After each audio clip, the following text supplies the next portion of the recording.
The candle in Eleanor Hayes' hand flickered wildly as she hesitated outside her bedroom door, the old wooden floor creaking under the relentless Texas thunderstorm. On the other side stood Caleb Thornton, his soaked Stetson clutched in calloused hands, rain dripping from his sandy blonde hair. His hazel eyes held a mix of hope and danger that could unravel everything she'd built. 4 years in widow's weeds, for years of quiet respectability in the dusty town of Willow Creek, deep in the heart of Texas Hill Country. But tonight, with lightning cracking like judgment from above, respectability seemed as fragile as the glass in her windows. Caleb's voice cut through the roar of the storm, gravelly like the back roads he'd ridden in on. "Eleanor, I can bunk in the shed. Just say it." She leaned her forehead against the door, feeling his warmth seep through the wood. By morning, the whole town would know Deputy Harlan would have his ammunition. The Baptist Women's Group would have their gossip. And she'd have one stolen night to cling to when loneliness crept back in. Her fingers trembled on the latch. One turn, and 2 decades of being the model widow would shatter like brittle clay. 3 months earlier, Willow Creek baked under a relentless sun, a speck on the map where oil rigs dotted the horizon and everyone knew everyone's business. Eleanor balanced the books behind the counter of her feed store, where numbers were reliable and didn't whisper sweet nothings. The bell jingled, and in walked Trouble. Caleb Thornton, tall as a longhorn, in faded denim and boots scarred from ranch work. His stride was easy, like he'd owned the place all his life. "Ma'am," he said, tipping his hat, and Eleanor felt a stir she hadn't known since her husband's Pasinga quickening in her chest like butterflies testing their wings. "Heard you're the one to ask about grazing land around here," he continued, his hands steady on the counter, knuckles rough but clean. Hands that could break a Mustang or soothe a frightened soul. "The old Ramirez spreads got sections for sale," she replied, her voice even despite the heat rising in her cheeks. 80 acres, solid water access. When their eyes locked, it wasn't the predatory gaze she'd fended off from local widowers. It was something real, like he saw the woman buried under her sensible apron and pinned-up hair. That Sunday, he slipped in the back row of First Baptist Church, head bowed during Pastor Jenkins' sermon on sin and redemption. As the choir sang, "How Great Thou Art," Eleanor felt his eyes on her, warm as summer honey, making her fumble the hymn she'd known by heart. After service, as she straightened the altar cloth, his boots echoed on the worn pine floor. "Mrs. Hayes," he said, voice laced with genuine respect. "That was some fine singing." "Thank you, Mr. Thornton. Caleb, right?" He fidgeted with his hat, wondering if you know a spot for a proper Sunday dinner. The diner here's grease and regret. She surprised herself with a laugh. "Mrs. Landry tries, but she could char toast." The words tumbled out. "I always make extra for just me." And so it began, a tentative waltz in her cozy kitchen. Caleb shared stories of his grandma's pecan pie and the oil fields he'd left behind for a fresh start. She spoke of her late husband, a steady provider, but silent as the plains and the echoing emptiness of her home. "Loneliness sneaks up on you," Caleb mused, rolling up his sleeves to dry dishes, revealing forearms corded from hard labor. "Makes you forget you're still kicking." Their hands brushed over a plate, lingering just long enough to spark a forgotten fire. September brought whispers on the dry wind. Eleanor noticed them in the hushed silences of the post office, the sidelong glances during prayer meetings. Deputy Harlan started dropping by her store more often, his badge gleaming under the fluorescent lights as he loomed too close. "Getting cozy with that newcomer, huh? Man's got no stake here, no family. Makes you wonder what he's after." Eleanor's jaw tightened. She'd dealt with men like Harlan since her teens. "Mr. Thornton's a paying customer, deputy. Nothing more." But the lie burned Caleb was everything more, evident in how she'd traded her black dresses for soft blues, her hair now falling in loose waves that caught the light. The day it all shifted started with dark clouds rolling in.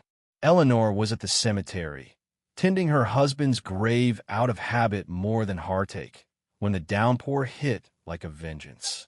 She dashed to an old barn nearby, only to find Caleb already there, his shirt clinging to his frame like a second skin. Without words, he draped his jacket over her, its lingering warmth wrapping her like an embrace. In that dim space, rain pounding the tin roof, their eyes met. "Eleanor," he whispered, a question in his tone. "Should I go?" "Should you?" she echoed, heart racing. His fingers grazed her cheek, tender as a prayer. "You're the most stunning woman I've laid eyes on." "I'm 45, she breathed but didn't pull away. "And I'm 31, and completely undone by you." The kiss was soft at first, then urgent, tasting of pent-up longing.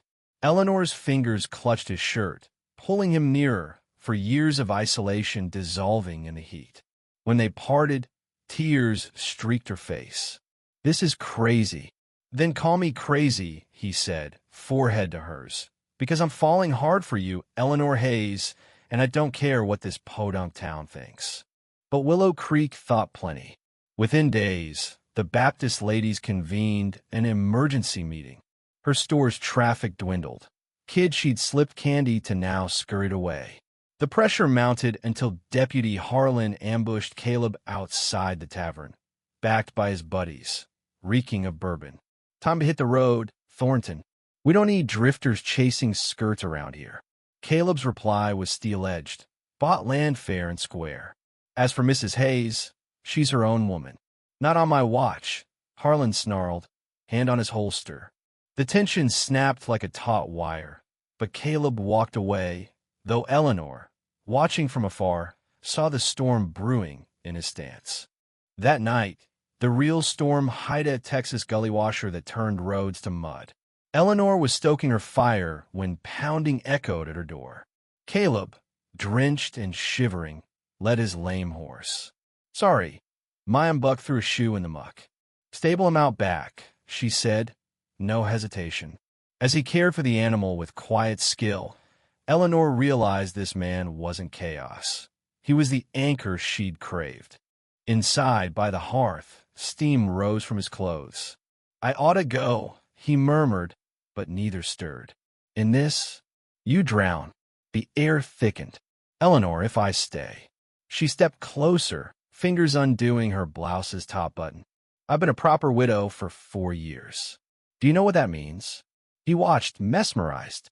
"It means I've forgotten touch, desire." Buttons yielded, revealing skin untouched by passion. Caleb stood, eyes fierce. "You're desired. Every church service, every store visit, I ache for you." Their kiss ignited like wildfire, hands exploring, clothes shedding an urgency. Eleanor's hair cascaded free, wild and alive. In her bedroom, he paused. "Eleanor, I've never." She cupped his face. "And you'll be my choice." They moved as one, tender then fervent, her guiding him through waves of pleasure that remade her. Afterward, tangled in sheets, he whispered, "I love you whatever comes." Dawn brought reckoning. Mrs. Edith Landry hammered on her door, voice shrill. "Eleanor Hayes, your conduct shames us all." Neighbors gawked. Her store emptied. Pastor Jenkins visited, disappointment etched deep. This fling with that young buck'll bolt once he's had his fun. Doubt not at Eleanor was she a fool for a younger man. That evening, Caleb found her in the dim store. "This is my fault." "No," she said, embracing him. "Come with me, the land's ours." "Marry me," he pleaded. But Harlan burst in. "Goons in tow. Got word on you, Thornton. Left a mess in Oklahoma, married gal. Husband scarred for life." Caleb tensed. "Lies. She was abused. I helped her escape. The scars from his knife on me." Eleanor stepped between them. "Enough. I'm done here." She slammed her keys down. "Take the store for your church fund. I'm leaving Willow Creek." She packed, ignoring Caleb's pleas, and boarded the bus to Austin, heart shattered but resolved. 6 months later, Eleanor thrived in Austin, running a boutique tailoring shop amid the city's vibrant buzz. No judgments, just hard-won independence. The bell tinkled. She looked up and there was Caleb, road-weary but determined. "Hello, Eleanor." Words failed her. "Sold the land. Wasn't home without you. How'd you find me?"